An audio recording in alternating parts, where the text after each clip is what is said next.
ഈ നമ്മെ എപ്പോഴും സ്നേഹിക്കണം നമുക്കിഷ്ടമുള്ള ആൾക്കാരെയല്ല, നമ്മളെ ഇഷ്ടമുള്ള ആൾക്കാരെയാണ്.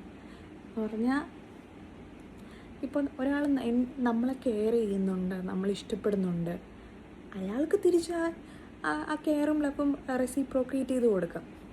ഇത് നമ്മെ എപ്പോഴും ചെയ്യുന്നൊരു സംഭവം എന്താണെന്നറിയോ, നമുക്ക് ഒരു പരിചയമില്ലാത്തതെന്ന് വെച്ചാൽ നമുക്ക് ഒരു മൈൻഡ് തരാത്ത ആൾക്കാരുടെ പുറകെ നടന്ന് നമ്മുടെ സ്നേഹവും കെയറും ടൈമും എല്ലാം അങ്ങ് വേസ്റ്റ് ചെയ്യും. അപ്പോൾ എന്ത് പറ്റും?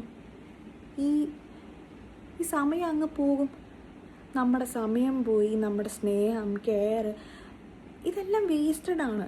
അത് എന്താ പറയുക, റോങ് പേഴ്സണിൽ നമ്മൾ ഇൻവെസ്റ്റ് ചെയ്ത് ഈ സാധനങ്ങളെല്ലാം വേസ്റ്റാണ്. അത് കഴിഞ്ഞ് നമുക്ക് തന്നെ റിഗ്രറ്റ് അടിക്കും. അപ്പോൾ ഈ മോറൽ ഓഫ് ദ സ്റ്റോറി എന്ന് പറഞ്ഞാൽ എപ്പോഴും നമ്മളുടെ ടൈപ്പ് ഓഫ് പീപ്പിളെ പ്രിഫർ ചെയ്യുക. പക്ഷെ ആൾക്കാരെ ഹെൽപ്പ് ചെയ്യുന്ന ആൾക്കാരാണെങ്കിൽ, അല്ലെങ്കിൽ നമ്മൾ കുറച്ചും കൂടെ പോസിറ്റീവ് മൈൻഡഡ് ആൾക്കാരാണെങ്കിൽ ആ ഒരു ഗ്രൂപ്പിനെ അല്ലെങ്കിൽ ആ ഒരു ടൈപ്പ് ആൾക്കാരെ ചുറ്റും വെക്കുക. അല്ലാണ്ട് നമ്മൾ നെഗറ്റീവ് ആൾക്കാരെ ചുറ്റും വെച്ച് കഴിഞ്ഞാൽ നമ്മളും നെഗറ്റീവ് ആവും, നമ്മുടെ പീസ് ഓഫ് മൈൻഡും പോകും, ഇങ്ങനത്തെ കുറേ കാര്യങ്ങളൊക്കെ നടക്കും. സോ ഇറ്റ്സ് ബെസ്റ്റ് നമ്മളുടെ ചുറ്റുമുള്ള ആൾക്കാർ നമ്മുടെ വൈബിലുള്ള ആൾക്കാരായിരിക്കണം.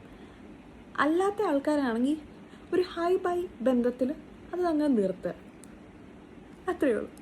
I hope you love this.